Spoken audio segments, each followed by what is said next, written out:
I got no hair. Don't get it wrong, but I'm definitely not stressed inside. So people might think I look stressed, but I'm not stressed. So I'm very fortunate, very thankful for what I have in my life. And you need to spread the love, man. Like you never shared this information with me. Look, it's being in the right place at the right time. Right. A little bit of luck. Nobody knew that Bitcoin was going to be like this high. I feel like it's harder to score in the paint in Europe because you don't have the defensive 3-second rule, so that it's always packed in.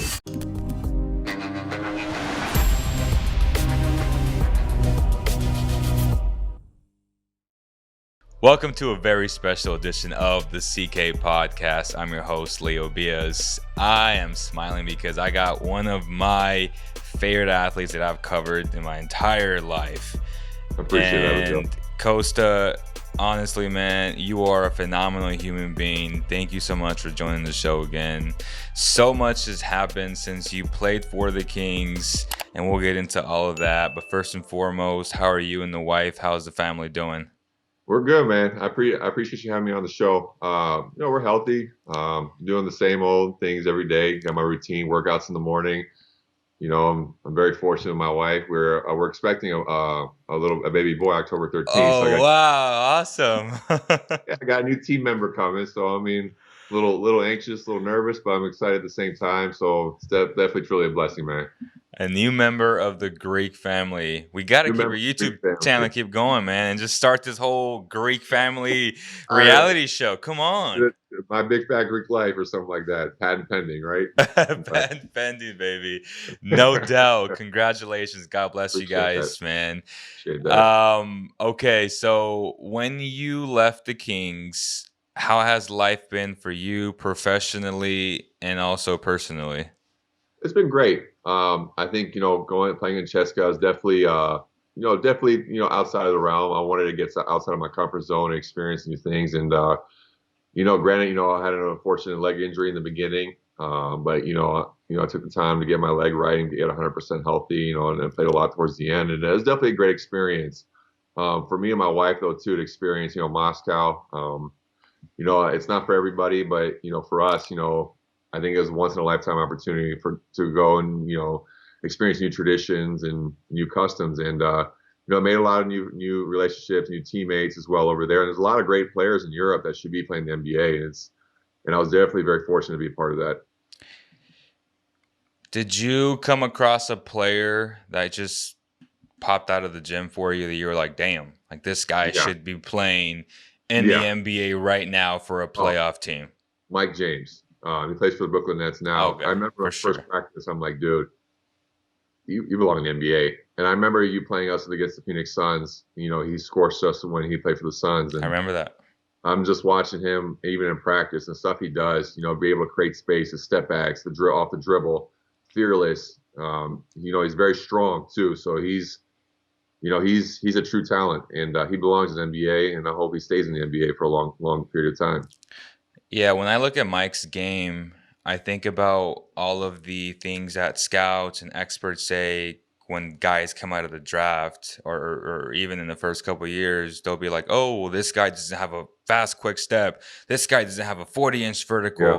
And I'm like, you can compensate for all those things with the strong handle, with the strong shot. Right. And that's exactly what this guy developed throughout his career in Europe. And when he was just solid, he got his number called, and now he's performing at a high level for the Nets. Do you kind of agree with the whole idea too that you don't have to be extremely fast, you don't have to jump extremely high, you just really have to hone in on your fundamentals, which is what he's done? For sure, I totally agree with that, and I'm a firm believer you can't teach killer instinct and you can't teach heart, and that man has both. And I feel like you grew up with that. Growing up at a young age, and you can be taught that at a young age, but if you don't have that when you're in your mid-20s, you're probably not going to have that. And it is what it is. Everybody's wired differently. We're all human. Right. That's what's unique. But that's what sets a lot of great players from the good players is the heart and the killer instinct. I kind of want to touch on the philosophies in Europe compared to the NBA. Obviously, the talent is better in the NBA, but how different was the coaching compared to what you've been used to for the past 10 years in the NBA? Night and day. From being in the year 11 years in the league, my first couple of years with Jerry Sloan, is definitely different dynamic from the last few years when I was in the NBA. And Europe is more of a coach's league. You don't have the certain freedoms as a player where you can, break a play and okay, I feel like I take this guy one on one. If you break a play, you either A, better make the shot, or B, if you miss the shot, you're sitting down the rest of the game. So it's just one of those things. But a lot of guys get tripped up when, if you don't have that European background or you don't have that European experience, you have to get your mind readjusted if you're coming from, the States and going to Europe, of knowing that, those freedoms are going to be taken away. And, the coach has more power than a lot of people think. To give some people some context, I would say the average NBA team runs anywhere from 1 to 3 actions per possession, and the bad teams, about 1 or 2. But Yeah. in Europe, give the people some context of how many plays you run if, say, the defense predicts what you're going to run the first 2 times.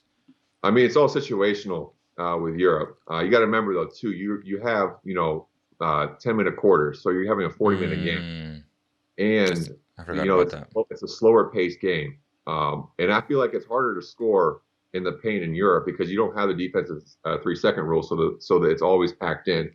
So if you're posting out, let's say you're getting double teamed all the time, and you drive to the lane, you have that center always in the middle of the paint at all times. So it's definitely a different dynamic. That's why guys like Doncic, Luka, was game ready from day one to the NBA, because a lot of those guys that played in Europe at a young age, they're more developed than they are from players from high school, because they're playing against A, grown men, B, it's definitely a little bit more physical when you're in the paint. And I'm not saying EuroLeague is better than NBA or NBA is better than EuroLeague. Right. It's just totally 2 different dynamics. Is there any prospect from the 2021 class that stood out to you, that played with you in the league or that played in the EuroLeague, that's just stands out to you? Maybe a guy like Alperen Sengun, MVP at 18 years old of the Turkish league, which is insane because there's so many NBA players. I think he's definitely a really good prospect coming in. And like we said, again, it's the same scenario with Luka too as well. I know I'm harping on Luka, but it's just you see these. Don't say Luka here in Sacramento, man, because I was thinking the name of my new puppy, Luka, and I'm like, damn, that's just bad publicity if I did, because people are gonna hate on me if I actually like the name Luka though. Look. Luka is one of the phenoms coming out of Europe, no doubt. Just like the player you stated before too, they're getting groomed and developed faster at a higher pace, at a higher rate. Where when they're ready to go, when they're 19, 20, they're coming to the NBA, and they're ready to go from day one. Whereas you have young kids out of high school and college, they come out early. I'm not saying not everybody's a scenario, but there's some guys that come in and you're like, all right, it's gonna take them 2-3 years to be ready. And that's kids, a lottery pick, a lot of pressure. Let's say they're in New York, it's you're 19, 20 in New York, and people are expecting you to score 20, 25 points a game. It's definitely tougher than, let's say, a European player coming over to the NBA.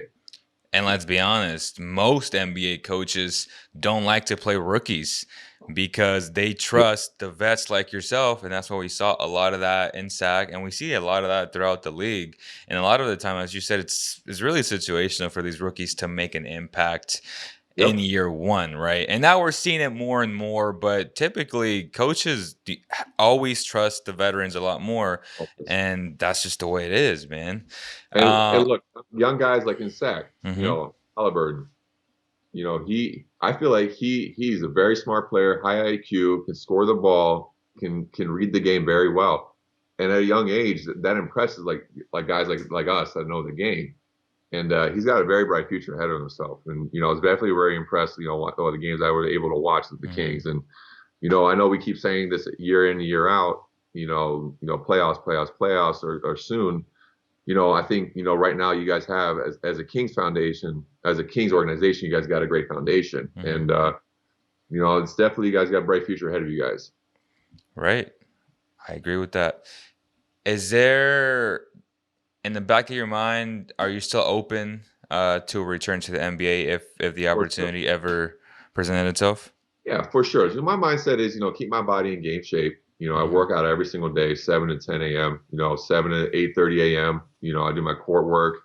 And then from 9 to 10, I do strength and conditioning. And I'm very lucky. I have Walsh University in my backyard, where I have the whole gym to myself. Then I got a whole training facility, with a turf and everything. And I work out with CJ McCollum's older brother, Eric McCollum. So me and him work out every morning, and we grew up together. So it's nice to have that, other person work out with you, and helps you, motivate you, and get you better. CJ has a great podcast, by the way, which is why I think you should start your own podcast, man. I'm telling you right now, you're good for it. I appreciate it, but that's probably not in the cards in the future. We talked about the YouTube channel, and I did two videos, and it's like, and they did it really well. That's the crazy part. I know. That is the crazy part. Life after basketball. Obviously, you're investing in multiple things. You're an entrepreneur and an athlete. What are some of the things that you're excited about right now that you would like to talk about from an entrepreneur perspective? So, I'm very, very fortunate. I have the right people around me. I have a lot of uncles that are big time in real estate in New York, and I learned from them at a young age, saying that, you need, physical assets, whether it's gold, physical silver, real estate, land, so forth. Everybody needs a diversified portfolio. I'm not a financial advisor, so these are my opinions. So take it for a grain of salt. But, I got in the game, with apartment complexes, A-class buildings, and then commercial real estate, strip centers, and so forth. And what I'm doing right now, I have a partner of mine, we're buying, raw land, corner lots with high traffic flow. And, my partner has a lot of, connections with corporate-based tenants, with Taco Bell, AutoZone as well. Awesome. And, we're finding these tenants and be like, hey, we have this land. This is the rent that we're looking for. They incur all the development costs, they build it, we sell it, and then we 1031 exchange it. 1031 exchange with real estate is, if you sell it, you can roll it over to another property with equal value without getting taxed on capital gains. So that's what we've been doing lately, and it's been great. Obviously, I got into cryptocurrencies at a very early age with Bitcoin, and I'm very lucky. You have Doge or no? Any Dogecoin. I don't do meme coins, but Facts, look, you got in it at the right time. Elon Musk, does his tweets, and they go exponentially higher. Whereas at 70 cents at one time. I mean, you've made a lot of people were millionaires off Dogecoin. I messed up by investing that. Well, I invested originally at 6 cents or 7 cents, but I also bought at 66 cents for the SNL skit. I got effed. But hey, but you live and you learn, right? You live and learn. I mean, it's crazy. It's crazy. I should have texted you. Damn it. Like Wario, he was Wario costume in the courthouse, and that thing just started tanking. And look, my thing is, though, this man, Elon Musk, kudos to him. He's had a lot of success. But when a man makes one tweet and it moves the market, it scares you. It scares you. Even with Bitcoin, too. I know Tesla bought over $1 billion worth of Bitcoin. And he said, basically he sold 10% of it to see, how it moved the market. Well, every time he texts the word Bitcoin, it fluctuates, and that's scary. Same with Dogecoin. Right now, it's at $34,000. Bitcoin is. I mean, you're almost half of what the all-time high was, which is fine. Some would say it's a buying opportunity. Some would say it's going down. But buy the dip. Really early. I got very lucky. I got in really early. Yeah. Even if it goes down to 10, it doesn't. I'm still. Were you on the Kings when you invested in Bitcoin? I was in Memphis. My last year in Memphis, I was investing in it heavily, and then in Sacramento, and I got into it more. So I So I need to spread the love, man. Like you never shared this information with me. Look, it's being in the right place at the right time. Right. A little bit of luck. Nobody knew that Bitcoin was going to be like this high. Obviously you only had 21 million Bitcoin in circulation. Mm-hmm. You have the Federal Reserve printing trillions of dollars every year. So in theory, your dollar's becoming worth less and less and less every year. Inflation is rising.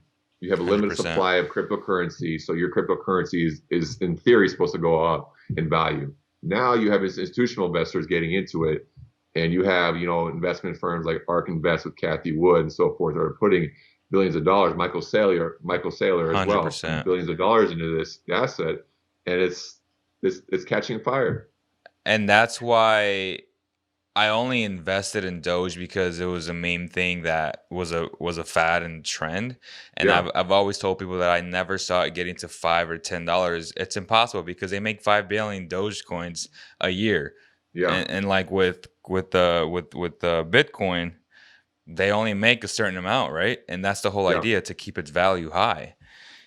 So, is there a stock right now? Obviously, we're not financial advisors, but is there a stock outside of Bitcoin that excites you that you may have some plan? I'm I was looking at tech stocks and stuff like that, and I got into S&P index funds at a younger age. Okay. I remember when I was in Memphis too. A couple people in the organization were talking about S&P index funds. I did my own research as well, and S&P index funds basically pool of stocks into one fund, and it's a low cost ratio where they manage it and stuff like that. And I've been just putting dollar cost averaging S&P index funds. Whenever the market's high or market's low, just dollar cost average into it. That's my investment viewpoint. Obviously, if it tanks, I'm going to put more than what I usually do, Mm, and let it compound. And it's been going well. Even when 2 years ago, when the market took a big hit, I just flooded it more, and overall, so far so good. All time highs. But again, too, you have the critics saying, the market's going to crash soon. The market's going to crash soon. right. Nobody really knows what's going to happen tomorrow or the next day or the next day. Just live your life day by day. Be smart, be healthy, be happy, and just stick to your guns. And when they say the market's gonna crash, I always tell people, when people say that, it's not gonna crash like 2008. It's gonna correct itself. So right now, for example, Right. say we bought the house for 385 last August. This house just value went up to 440. I Yeah. tell people it's not going to go down to 350 or 340. It's going to correct itself, right? Which is a Yep. huge difference of saying the market is going to crash and everything's going to go to shit. Like, No, I don't not see that happening, because if that happens, then the Great Depression number three is coming, right? right. Look, like there's people talking about hyperinflation where Zimbabwe or Weimar Germany back in the day where you're having $1 trillion notes and you're handing $1 trillion notes and you buy one loaf of bread with it. That's not the case either. Right. That's in the other extreme. But you have even economists saying, the market's going to crash last year, and now we're all time highs. Nobody really truly knows what's going on. All you know are numbers. The Federal Reserve is printing trillions of dollars every year.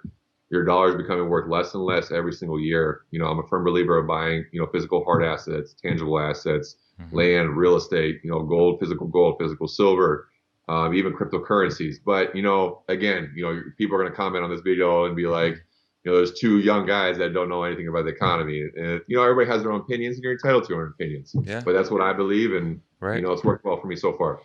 100%. For the people who don't know Kosta Koufos outside of basketball, outside of investing in hard assets, who are you? What do you like to do with your family? Talk about that a little bit. I'm more of a homebody. I like to be at home a lot. I'm a workout nut. I like to work out in the mornings, drink my coffee. I think the little one on the way is going to definitely change the game for me big No time. So I'm going doubt. to have to rearrange my whole life, and I'm definitely looking forward to that. I'm definitely huge in like helping the community. Like Eric and I, we do our workouts. We have Mhm. kids coming in and work out with us sometimes in the mornings, and I like teaching kids the game. We don't need anything out of it, but it makes me happy that I can help somebody, along the way. Is Help. coaching in the plans in the future? I'm definitely open to it. I think my main focus right now is keep my body in shape because I still love the game. I still want to play more. I still got a lot left in the tank, which is great. But life happens sometimes, and you just got to be Hmm. ready for whatever. And if it's not meant to be, it's not meant to be. And I'm very thankful for my life I have right now. But coaching is definitely a possibility. Definitely front office is definitely a possibility. But right now, like my main priority is keep my body healthy, making sure my wife is happy and healthy, and my little one's on the way. So I want to make sure that's all set in stone first before everything, and I can branch out even more. So you like to be at home. Is there any Netflix or any streaming show that you I recommend people to I watch? think I don't recommend it, but we've been hooked on his Manifest from Netflix. Um, Okay. CGI is terrible. The acting is not the best, and it's just like the next episode, I'm like, I'm not gonna watch it, and I just keep on watching Watching it. it. I'm just like, man. But I think for me, I'm a huge Marvel guy, so I've been watching Yeah. Loki, and Oh, it's I the think best. Loki is Did making you watch it fantastic. last night? The new episode comes out Wednesday, so today. So All right. I Well, haven't watched. people watch it like So, midnight on Tuesday.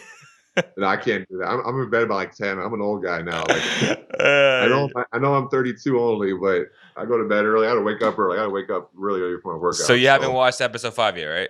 I'm gonna watch it tonight. So my wife and I, we were like, okay, you can't watch these shows. We're gonna have our own time together at night. And Nice. then I was like, okay.